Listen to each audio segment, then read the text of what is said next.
Hall welcome to my channel. ಎಲ್ಲರೂ ಹೇಗಿದ್ದೀರಾ? Hope ಎಲ್ಲರೂ ಚೆನ್ನಾಗಿದ್ದೀರಾ ಅನ್ಕೋತೀನಿ. ಇವತ್ತು ಬೆಳಗ್ಗೆಯಿಂದನೇ ವ್ಲಾಗ್ನ ಸ್ಟಾರ್ಟ್ ಮಾಡಿದ್ದೀನಿ.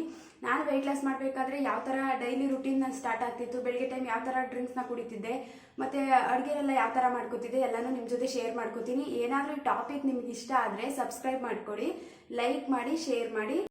ಇವತ್ತು ಬೆಳಿಗ್ಗೆ ಒಂದು ಸ್ವಲ್ಪ ಜೀರಿಗೆ ಮತ್ತು ಒಂದು ಸ್ವಲ್ಪ ಓಂಕಾಳು, ಶುಂಠಿ, ಬೆಳ್ಳುಳ್ಳಿನ ಹಾಕ್ಕೊಂಡು ಡಿಟಾಕ್ಸ್ ಡ್ರಿಂಕ್ನ ಮಾಡ್ಕೊಂಡಿದ್ದೆ. ನಾನು ಫಸ್ಟು ವೆಯ್ಟ್ ಲಾಸ್ ಮಾಡಬೇಕು ಅಂತ ಅಂದ್ಕೊಂಡಾಗ ನನ್ನ ಮೈಂಡಲ್ಲಿ ಬಂದಿದ್ದು ನನಗೆ ಈಸಿಯಾಗಿ ಅದು ಸಿಗಬೇಕು, ನನಗೆ ಈಸಿಯಾಗಿ ಅವೈಲೇಬಲ್ ಇರಬೇಕು. ಈ ಬೇಸಿಕ್ ಸ್ಪೈಸಸ್ ನಾವೆಲ್ಲರ ಮನೇಲಿ ಯೂಸ್ ಮಾಡ್ತೀವಿ ಅಲ್ವಾ, ಇದು ಡೈಲಿ ಯೂಸ್ ಮಾಡ್ತಿರ್ತೀವಲ್ಲ, ಇದ್ರ ಬೇಸಿಸ್ ಮೇಲೆ ಮಾಡಿಕೊಂಡ್ರೆ ನನಗೆ ಈಸಿ ಆಗುತ್ತೆ ಅಂತ ಅಂದ್ಬಿಟ್ಟು ನಾನು ಈ ರೀತಿ ಟ್ರೈ ಮಾಡಿಕೊಂಡೆ. ಇದು ನನಗೆ ವರ್ಕು ಕೂಡ ಆಗಿದೆ, ತುಂಬಾ ಹೆಲ್ಪ್ ಆಗಿದೆ. ನಾವು ಖಾಲಿ ಹೊಟ್ಟೆಯಲ್ಲಿ ಈ ಥರ ನಾವು ಡ್ರಿಂಕ್ಸ್ನ ಕುಡಿಯೋದ್ರಿಂದ, ಶುಂಠಿ, ಬೆಳ್ಳುಳ್ಳಿ ಮತ್ತು ಜೀರಿಗೆ ಹಾಕೊಂಡು ಕುಡಿಯೋದ್ರಿಂದ ನಮ್ಮ ಇಮ್ಯುನಿಟಿ ಪವರ್ ಕೂಡ ತುಂಬಾ ಬೂಸ್ಟ್ ಆಗಲಿಕ್ಕೆ ಇದು ಹೆಲ್ಪ್ ಮಾಡುತ್ತೆ. ಮತ್ತು ನಾವು ಖಾಲಿ ಹೊಟ್ಟೆಲಿ ಈ ಥರ ಡ್ರಿಂಕ್ಸ್ನ ಕುಡಿಯೋದ್ರಿಂದ, ಜೀರಿಗೆ ವಾಟರ್ನ ಕುಡಿಯೋದ್ರಿಂದ ನಮ್ಗೆ ಏನಾದರೂ ಗ್ಯಾಸ್ಟ್ರಿಕ್ ಪ್ರಾಬ್ಲಮ್ ಇದ್ದರೆ ಇದು ಗ್ಯಾಸ್ನ ರಿಲೀಸ್ ಮಾಡಲಿಕ್ಕೂ ಕೂಡ ಹೆಲ್ಪ್ ಮಾಡುತ್ತೆ. ಅದ್ರ ಜೊತೆ ಒಂದು ಸ್ವಲ್ಪ ನಿಂಬೆಹಣ್ಣು ಹಾಕೊಂಡು ಕುಡಿಯೋದ್ರಿಂದ, ನಿಂಬೆಹಣ್ಣಿನಲ್ಲಿ ಅಸಿಡಿಕ್ ಕಂಟೆಂಟ್ ಜಾಸ್ತಿ ಇರೋದ್ರಿಂದ ನಾವು ಖಾಲಿ ಹೊಟ್ಟೆಲಿ ಯಾವಾಗ ನಿಂಬೆಹಣ್ಣಿನ ವಾಟರ್ನ ಕುಡಿತೀವಿ ಆವಾಗ ನಮ್ಮ ಹೊಟ್ಟೆಯ ಭಾಗದಲ್ಲಿ ಶೇಖರಣೆ ಆಗಿರುವಂಥ ಬೊಜ್ಜಿನ ಅಂಶ ಕೂಡ ಬೇಗ ಕರಗಲಿಕ್ಕೆ ಇದು ಹೆಲ್ಪ್ ಮಾಡುತ್ತೆ. ಅದಕ್ಕೋಸ್ಕರ ನಾನು ಬೆಳಗ್ಗೆ ಟೈಮ್ ಈ ಥರ ಒಂದು ಡಿಟಾಕ್ಸ್ ಡ್ರಿಂಕ್ನ ಕುಡಿದು ಬಿಡ್ತೀನಿ, ಮಾಡಿಕೊಂಡು ಬೇಗನೆ ಬಿಸಿ ಬಿಸಿಯಾಗಿ ಕುಡಿತೀನಿ. ಆಮೇಲೆ 1 ಅವರ್ ಆದಮೇಲೆ ನಾನು 2 ಅವರ್ ಆದಮೇಲೆ ಟಿಫನ್ ತಿಂತೀನಿ. ಇದನ್ನ ಡ್ರಿಂಕ್ಸ್ನ ಕುಡಿದ್ಬಿಟ್ಟು ನಾನು ಹಿಂದೆನೇ ಏನು ತಿನ್ನೋದಕ್ಕೆ ಹೋಗೋದಿಲ್ಲ. ಇವತ್ತು ಬೆಳಗಿನ ಟಿಫನ್ಗೆ ಅಂತ ಅಂದ್ಬಿಟ್ಟು ಈ ಕಪ್ಪು ಕಡಲೆಕಾಳು ಬರುತ್ತಲ್ಲ, ಇದನ್ನು ರಾತ್ರಿನೇ ನೆನೆಯಾಕಿಟ್ಟಿದೆ, ಚೆನ್ನಾಗಿ ನೆಂದಿತ್ತು. ಅದ್ರ ಜೊತೆ ಒಂದು ಸ್ವಲ್ಪ ಜೀರಿಗೆ, ಮೆಣಸು ಮತ್ತು ಒಂದು ಸ್ವಲ್ಪ ಕೊತ್ತಂಬರಿ ಸೊಪ್ಪು, 2 ಒಣಮೆಣ್ಸಿಕಾಯಿ, ಖಾರಕ್ಕೆ ತಕ್ಕಂತೆ ಎಷ್ಟು ಬೇಕೋ ಅಷ್ಟು ಒಣಮೆಣ್ಸಿಕಾಯಿನ ಹಾಕ್ಕೊಂಡು ದೋಸೆ ಥರ ಮಾಡ್ಕೊಳ್ಳೋಣ ಅಂತ ಎಲ್ಲನೂ ರುಬ್ಕೋತಾ ಇದ್ದೀನಿ. ತುಂಬಾ ಟೇಸ್ಟಿಯಾಗಿರುತ್ತೆ. ನಾವು ವೆಯ್ಟ್ ಲಾಸ್ ಮಾಡಬೇಕು ಅಂತ ಅಂದ್ಕೊಂಡಾಗ ನಮ್ಮ ಮೈಂಡಲ್ಲಿ ಬರೋದು ಫಸ್ಟು ಪ್ರೋಟೀನ್ ಅಂಶ ಇರೋದನ್ನ ಜಾಸ್ತಿ ತಿನ್ನಬೇಕು, ಈ ಕಾರ್ಬೋಹೈಡ್ರೇಟ್ಸ್ನ ಒಂದು ಸ್ವಲ್ಪ ಕಮ್ಮಿ ಮಾಡಬೇಕು, ಮತ್ತು ಎಲ್ಲನೂ ಬ್ಯಾಲೆನ್ಸ್ ಮಾಡ್ಕೊ ತಿನ್ನಬೇಕು ಅಂತಲೇ ಅಂದ್ಕೊಂಡಿರ್ತೀವಲ್ವಾ. ಈ ಕಡಲೆಕಾಳಲ್ಲಿ ಪ್ರೋಟೀನ್ ಅಂಶ ಜಾಸ್ತಿ ಇರೋದ್ರಿಂದ ನಮ್ಮ ವೆಯ್ಟ್ ಲಾಸ್ಗೂ ಕೂಡ ತುಂಬಾ ಹೆಲ್ಪ್ ಆಗುತ್ತೆ. ಮತ್ತು ಫೈಬರ್ ಕಂಟೆಂಟು ಕೂಡ ಇರೋದ್ರಿಂದ ನಮಗೇನಾದರೂ ಕಾನ್ಸ್ಟಿಪೇಷನ್ನು, ಮೋಷನ್ ಮಾಡಲಿಕ್ಕೆ ಪ್ರಾಬ್ಲಮ್ ಆಗ್ತಿದೆ ಅಂತ ಅಂದರೆ ಈ ಥರ ನಾವು ರಾತ್ರಿ ನೆನೆಸಿಟ್ಟ ಕಡಲೆಕಾಳನ್ನ ಹಸಿಯಾಗಿ ತಿನ್ನೋದ್ರಿಂದ ತುಂಬಾ ಆರೋಗ್ಯಕ್ಕೂ ಕೂಡ ಒಳ್ಳೆಯದು, ತುಂಬಾ ಮೋಷನ್ ಇದಕ್ಕೆಲ್ಲ ಹೆಲ್ಪ್ ಆಗುತ್ತೆ ಇದು. ಮತ್ತು ನಮಗೆ ಹೆಣ್ಮಕ್ಳಲ್ಲಿ ಮೇಯ್ನ್ಲಿ ನಾವು ಹಾರ್ಮೋನಲ್ ಚೇಂಜಸ್ ಆಗ್ತಿರೋದ್ರಿಂದ, ಹಾರ್ಮೋನಲ್ಸ್ ಇಂಬ್ಯಾಲೆನ್ಸ್ ಆಗ್ತಿರೋದ್ರಿಂದ ಈ ಥರ ನಾವು ರಾತ್ರಿ ನೆನೆಸಿಟ್ಟ ಕಡಲೆಕಾಳನ್ನ ತಿನ್ನೋದ್ರಿಂದ ನಮ್ಮ ಹಾರ್ಮೋನ್ಸ್ ಕೂಡ ಬ್ಯಾಲೆನ್ಸ್ ಆಗಲಿಕ್ಕೆ ಹೆಲ್ಪ್ ಮಾಡುತ್ತೆ. ಅದಕ್ಕೋಸ್ಕರ ನಾನು ಈ ರೀತಿ ಮಾಡ್ಕೊಂಡಿದ್ದೆ ಇವತ್ತು. ತುಂಬಾ ಟೇಸ್ಟಿಯಾಗಿರುತ್ತೆ. ಇದ್ರ ಜೊತೆ ಒಂದು ಸ್ವಲ್ಪ ರವೆನ ಹಾಕ್ಬಿಟ್ಟು ಚೆನ್ನಾಗಿ ಮಿಕ್ಸ್ ಮಾಡಿ ಒಂದು ಸ್ವಲ್ಪ ಹೊತ್ತು ನೆನೆಯಲಿಕ್ಕೆ ಇಟ್ಬಿಡ್ತೀನಿ. ತುಂಬಾ ಚೆನ್ನಾಗಿರುತ್ತೆ, ಟೇಸ್ಟಿಯಾಗಿರುತ್ತೆ. ನಾವು ಒಣಮೆಣ್ಸಿಕಾಯಿ, ಜೀರಿಗೆ, ಮೆಣಸು ಎಲ್ಲ ಹಾಕೊಂಡಿರ್ತೀವಲ್ಲ, ಕೊತ್ತಂಬರಿ ಸೊಪ್ಪೆಲ್ಲನೇ ತುಂಬಾ ಟೇಸ್ಟಿಯಾಗಿರುತ್ತೆ. ತಿನ್ನೋದಕ್ಕೆ ಒಂದು ಸ್ವಲ್ಪ ಖುಷಿ ಅನಿಸುತ್ತೆ.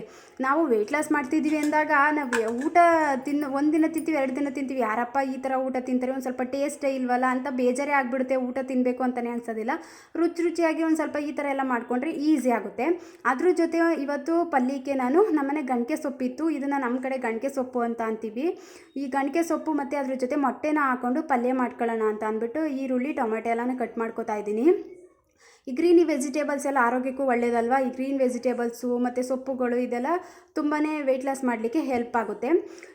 ನಾನು ವೆಯ್ಟ್ ಲಾಸ್ ಮಾಡಬೇಕು, ಒಂದು ಹೆಲ್ದಿ ಲೈಫ್ ಸ್ಟೈಲ್ನ ಮೇಂಟೈನ್ ಮಾಡಬೇಕು ಅಂತ ಅಂದ್ಕೊಂಡಾಗ ನಾನು ಯೋಚನೆ ಮಾಡಿದ್ದು, ನನಗೆ ಗೊತ್ತಿಲ್ಲದೆ ಹೋಗಿರೋ ಊಟದ ಬಗ್ಗೆ ಅದ್ರ ಬೇಸ್ನ ಇಟ್ಕೊಂಡು ವೆಯ್ಟ್ ಲಾಸ್ ಮಾಡೋಕ್ಕೋದ್ರೆ ಅದು ನನ್ನ ಕೈಯಲ್ಲಿ ಆಗೋದಿಲ್ಲ.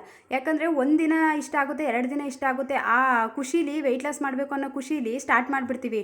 ಆವಾಗ 1 ದಿನ ಮಾಡ್ತೀವಿ, 2 ದಿನ ಮಾಡ್ತೀವಿ, 3ನೇ ದಿನಕ್ಕೆ ಏನಪ್ಪ ಈ ಥರ ಐತೆ, ನನಗೆ ಈ ಊಟ ನಾನು ಚಿಕ್ಕ ವಯಸ್ಸಿಂದ ತಿಂದೇ ಇಲ್ಲ, ಯಾವ ರೀತಿ ಇದನ್ನು ಕಂಟಿನ್ಯೂ ಮಾಡಲಪ್ಪ ಅಂತ ಅಂದ್ಬಿಟ್ಟು ಅಲ್ಲಿಗೆ ಬ್ರೇಕ್ನ ಮಾಡಿಬಿಡ್ತೀವಿ. ಅದನ್ನು ಬಿಟ್ಬಿಟ್ಟು ನಮಗೆ ಯಾವ ಥರ ಊಟ ಗೊತ್ತು, ನಾವು ಚಿಕ್ಕ ವಯಸ್ಸಿಂದ ಯಾವ ಥರ ಊಟ ತಿನ್ಕೊಬಂದಿದ್ದೀವಿ, ಎಲ್ಲ ರೀತಿ ತರಕಾರಿ ತಿಂತೀವಿ, ಸೊಪ್ಪುಗಳನ್ನ ತಿಂತೀವಿ, ನಾನ್ ವೆಜ್ ತಿಂತೀವಿ, ಚಿಕನ್ ತಿಂತೀವಿ, ಮಟನ್ ತಿಂತೀವಿ, ಫಿಶ್ ತಿಂತೀವಿ, ಮುದ್ದೆನ ತಿಂತೀವಿ, ಅನ್ನನ ತಿಂತೀವಿ, ಮತ್ತು ರಾಗಿ ರೊಟ್ಟಿನ ತಿಂತೀವಿ, ಅಕ್ಕಿ ರೊಟ್ಟಿನ ತಿಂತೀವಿ. ಈ ಥರ ಎಲ್ಲ ನಾವು ಊಟನ ಮಾಡಿಕೊಂಡು ನಾವು ವೆಯ್ಟ್ ಲಾಸ್ ಮಾಡಬೇಕು ಅಂತ ಅಂದಾಗ ನಾವು ಸಡನ್ಲಿ ನಮ್ಗೆ ಗೊತ್ತಿಲ್ಲದೆ ಹೋಗಿರೋ ಫುಡ್ನ ತಿಂದು ನಾವು ಮಾಡಲಿಕ್ಕೆ ಹೋಗ್ತೀವಿ ಅಂತ ಅಂದರೆ ನಿಜವಾಗ್ಲೂ ತುಂಬಾ ಕಷ್ಟ ಅನಿಸ್ಬಿಡುತ್ತೆ. ಅದನ್ನು ನಾವು ಕಂಟಿನ್ಯೂ ಮಾಡೋದಕ್ಕೂ ಆಗೋದಿಲ್ಲ ಅಂತ ನನಗೆ ಅನಿಸ್ಬಿಡ್ತು. ನನಗಂತೂ ಅದು ತುಂಬಾ ಕಷ್ಟ ಅನಿಸ್ತಿತ್ತು. ನನಗೆ ಗೊತ್ತಿರೋ ಊಟದ ಬಗ್ಗೆ ತಿಂದರೆ ನನಗೂ ಒಂಥರ ಸಮಾಧಾನ ಅನಿಸುತ್ತೆ. ಈ ಥರ ನಾನು ಚಿಕ್ಕ ವಯಸ್ಸಿಂದ ಊಟ ತಿಂತಿದ್ದೀನಿ, ಇದು ನನಗೆ ಆರೋಗ್ಯಕ್ಕೂ ಕೂಡ ಒಳ್ಳೆಯದು, ಈ ಥರನೇ ತಿನ್ಕೊಂಡು ಹೋದರೆ ನಾನು ವೆಯ್ಟ್ ಲಾಸ್ ಮಾಡ್ಬೋದು, ಫುಲ್ ಇದು ಲಾಂಗ್ ಟೈಮ್ ನನಗೆ ವೆಯ್ಟ್ ಲಾಸ್ ಮಾಡಲಿಕ್ಕೆ ಹೆಲ್ಪ್ ಆಗುತ್ತೆ ಅಂತ ನಾನು ಅಂದ್ಕೊಂಡೆ. ನಮಗೆ ಗೊತ್ತಿಲ್ಲದೆ ಹೋಗಿರೋ ಊಟದ ಬಗ್ಗೆ ಎಲ್ಲವ 1 ವಾರ ಮಾಡ್ತೀವಿ, ಆಮೇಲೆ ಅನಿಸ್ಬಿಡುತ್ತೆ, ಆ ವಾಮಿಟೇ ಬಂದುಬಿಡುತ್ತೆ ಆ ಊಟ ನೋಡಿಬಿಟ್ರೆ. ನಾನು ನಿಜವಾಗ್ಲೂ ಇಲ್ಲಿವರೆಗೂ ನಾನು ಒಂದಿನೂ ಓಟ್ಸ್ ಏನೂ ತಿಂದೇ ಇಲ್ಲ, ನಾನು ಅದನ್ನು ಟ್ರೈ ಮಾಡೋದಕ್ಕೂ ಹೋಗಿಲ್ಲ. ಯಾಕಂದರೆ ನನಗೆ ಚಿಕ್ಕ ವಯಸ್ಸಿಂದ ನಾನು ಆ ರೀತಿ ಫುಡ್ನ ನಾನು ತಿಂದೇ ಇಲ್ಲ. ನಾವು ಡೈಲಿ ಯಾವ ಥರ ಊಟ ಮಾಡ್ತಿದ್ದೋ ಈ ಥರ ಬೇಸ್ನ ಇಟ್ಕೊಂಡು ವೆಯ್ಟ್ ಲಾಸ್ ಮಾಡಿದ್ರೆ ಈಸಿ ಆಗುತ್ತೆ ಅಂತ ಅಂದ್ಕೊಂಡು ನಾನು ಈ ರೀತಿ ಟ್ರೈ ಮಾಡಲಿಕ್ಕೆ ನಾನು ಪ್ರಾರಂಭ ಮಾಡಿದ್ದು.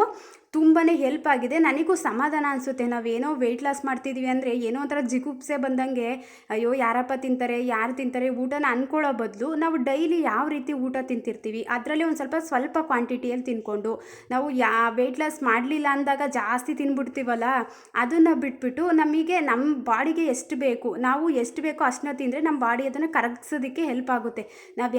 ನಾವು ಜಾಸ್ತಿ ತಿಂತೀವಿ, ಅದು ನಮ್ಗೆ ಎಷ್ಟು ಬೇಕೋ ಅಷ್ಟನ್ನು ಬಿಟ್ಟು ನಾವು ಯಾವಾಗ ಜಾಸ್ತಿ ಕ್ಯಾಲೋರೀಸ್ನ ತಗೋತೀವಿ ಅದು ನಮ್ಮ ಬಾಡಿಯಲ್ಲಿ ಫ್ಯಾಟ್ ಆಗಿ ಕನ್ವರ್ಟ್ ಆಗಿ ನಮ್ಮ ಹೊಟ್ಟೆ ಭಾಗದಲ್ಲಿ ಬೊಜ್ಜು ಶೇಖರಣೆ ಆಗಲಿಕ್ಕೆ ಸ್ಟಾರ್ಟ್ ಆಗಿಬಿಡುತ್ತೆ ಅಲ್ವಾ.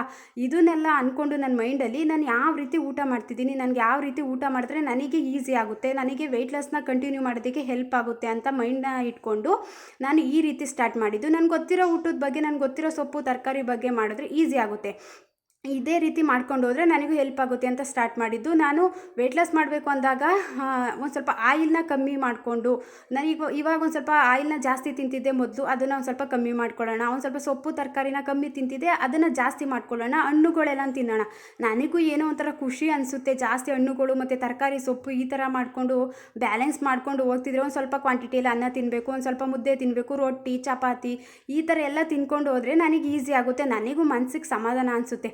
ಯಾವುದೋ ಗೊತ್ತಿಲ್ಲದೆ ಹೋದ ಊಟದ ಬಗ್ಗೆ ನಾನು ಡಯಟ್ ಮಾಡ್ತೀನಿ ಅಂತ ಹೋಗ್ಬಿಟ್ಟು ಒಂದು 15 ದಿನ ಮಾಡಿಬಿಟ್ಟು ಅದು ಬಿಟ್ಬಿಡ್ತೀವಿ, ಅದು ಆಗೋದಿಲ್ಲ, ಅದು ಬ್ರೇಕ್ ಆಗಿಬಿಡುತ್ತೆ, ನಮ್ಮ ಆರೋಗ್ಯಕ್ಕೂ ಕೂಡ ಅದು ಒಳ್ಳೆಯದಲ್ಲ ಅಂತ ನನಗೆ ಅನಿಸಿ ನಾನು ಯಾವುದೇ ರೀತಿಯ ಹೊಸ್ದಾಗಿ ಏನೂ ಟ್ರೈ ಮಾಡೋಕ್ಕೆ ಹೋಗಿಲ್ಲ, ಅದು ನನಗೆ ಸರಿ ಕೂಡ ಅನಿಸಿಲ್ಲ. ಆದ್ದರಿಂದ ನಾನು ಈ ರೀತಿಯೇ ನಾನು ಡೈಲಿ ಯಾವ ಥರ ಊಟ ಮಾಡ್ತಿದ್ದೆ, ನಾವು ಚಿಕ್ಕ ವಯಸ್ಸಿಂದ ಯಾವ ಥರ ನಮ್ಮ ಊಟದ ಶೈಲಿ ಇತ್ತು ಅದನ್ನೇ ನಾನು ಮುಂದುವರಿಸ್ಕೊಂಡು ಅದರಲ್ಲೇ ಸ್ವಲ್ಪ ಕ್ವಾಂಟಿಟಿಯಲ್ಲೇ ತಿನ್ಕೊಂಡು ಒಂದು ಸ್ವಲ್ಪ ಆಯಿಲ್ನ ಕಮ್ಮಿ ಮಾಡಿಕೊಂಡು ಈ ಥರ ಮಾಡ್ಕೊಂಡು ಹೋದೆ. ಇದು ನನಗೆ ತುಂಬಾ ಈಸಿ ಆಗಿದೆ. ನಾನು ವೆಯ್ಟ್ ಲಾಸ್ ಮಾಡ್ತಿದ್ದೀನಿ ಅಂತಲೇ ಅನಿಸೇ ಇಲ್ಲ ನನಗೆ, ಯಾಕಂದರೆ ನಾನು ಮಾಮೂಲಿ ಊಟ ತಿಂತಾಯಿದ್ದೀನಿ, ಒಂದು ಸ್ವಲ್ಪ ತಿಂತಾಯಿದ್ದೀನಿ, ಹೊಟ್ಟೆ ಅಷ್ಟಾಗ ಊಟ ತಿಂತಾಯಿದ್ದೀನಿ. ನಾನು ಜಾಸ್ತಿ ನೀರು ಕುಡಿಬೇಕು, ಓಕೆ, ಜಾಸ್ತಿ ನಮಗೆ ಎಷ್ಟು ಬೇಕೋ ಅಷ್ಟು ನೀರು ಕುಡಿಬೇಕು, ನಾವು ನೀರು ಆರೋಗ್ಯಕ್ಕೆ ಒಳ್ಳೆಯದು ಅಂದ್ಬಿಟ್ರೆ ಯಾವಾಗಲೂ ಜಾಸ್ತಿ ನೀರನ್ನ ಕುಡಿದ್ಬಿಟ್ರೆ ವಾಮಿಂಟೇ ಆಗಿಬಿಡುತ್ತೆ, ಜಾಸ್ತಿ ನೀರು ಆಗಿಬಿಟ್ಟು. ಅದನ್ನು ಮೈಂಡ್ ಸೆಟ್ಟಲ್ಲಿ ಇಟ್ಕೊಂಡು ನಮಗೆ ಎಷ್ಟು ಬೇಕೋ ಅಷ್ಟನ್ನು ಕುಡಿಯೋಣ, ನಮಗೆ ಎಷ್ಟು ಬೇಕೋ ಅಷ್ಟನ್ನು ತಿನ್ನೋಣ ಅಂದ್ಕೊಂಡು ಈ ರೀತಿ ನಾನು ವೆಯ್ಟ್ ಲಾಸ್ ಮಾಡಲಿಕ್ಕೆ ಪ್ರಾರಂಭ ಮಾಡಿದ್ದು. ತುಂಬಾ ಹೆಲ್ಪ್ ಆಗಿದೆ ಇದು. ಈ ಥರ ನಾವು ಬೇಸ್ನ ಇಟ್ಕೊಂಡು ಹೋದರೆ ಹೆಲ್ಪ್ ಆಗುತ್ತೆ, ನಮಗೆ ಈಸಿ ಆಗುತ್ತೆ ವೆಯ್ಟ್ ಲಾಸ್ ಮಾಡಲಿಕ್ಕೆ. ಈ ಥರ ಏನಾದರೂ ನಿಮಗೆ ಇಷ್ಟ ಆಗಿದ್ದರೆ, ನನಗೆ ಈ ಥರ ಟಾಪಿಕ್ಸ್ ಏನಾದರೂ ಇಷ್ಟ ಅಂತ ಅನಿಸಿದರೆ ಸಬ್ಸ್ಕ್ರೈಬ್ ಮಾಡ್ಕೊಳ್ಳಿ, ಲೈಕ್ ಮಾಡಿ, ಶೇರ್ ಮಾಡಿ ಮತ್ತು ಕಮೆಂಟ್ ಮಾಡಿ, ನಾನು ಯಾವ ಥರ ಅಡುಗೆ ಮಾಡ್ತಿದ್ದೆ ಅಂತ ತೋರಿಸ್ತೀನಿ.